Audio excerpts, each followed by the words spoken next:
কথায় আছে, প্রেম মানে না কোনো বাধা।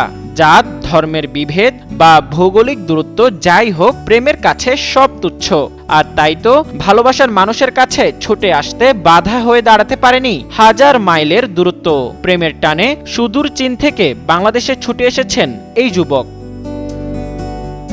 ব্রাহ্মণবাড়িয়ার কসবা উপজেলার আব্দুল আলিমের মেয়ে আয়শা সুলতানা ৩ মাস আগে ওয়ালটপ নামের একটি সামাজিক যোগাযোগ মাধ্যমে চীনা নাগরিক সোহান চাওয়ের সঙ্গে পরিচয় হয় তার। প্রথমে বন্ধুত্বের সম্পর্ক গড়ে উঠলেও একসময় তা রূপ নেয় গভীর প্রেমে। সুস্থ জীবন, সুন্দর পৃথিবী।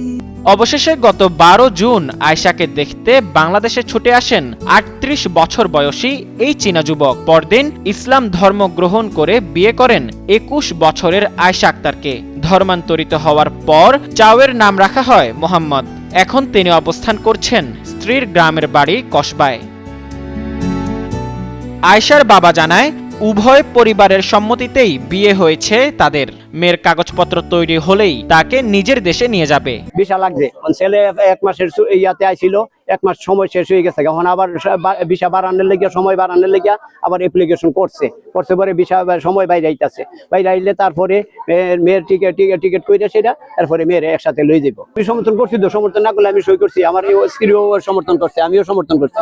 এদিকে এমন ঘটনার চাঞ্চল্য সৃষ্টি হয়েছে গ্রাম জুড়ে। চীনা জামাইকে এক নজর দেখতে ভিড় করছেন কৌতূহলী মানুষ। তবে বিয়ে করে বিদেশে নিয়ে পাচার বা বিক্রি করে দেওয়ার ঘটনাও শোনা যায় সামাজিক যোগাযোগ মাধ্যমে। তাই এই বিষয়ে উদ্বেগ প্রকাশ করছেন অনেকেই। মোজাম্মেল পায়েল, যুগান্তর নিউজ।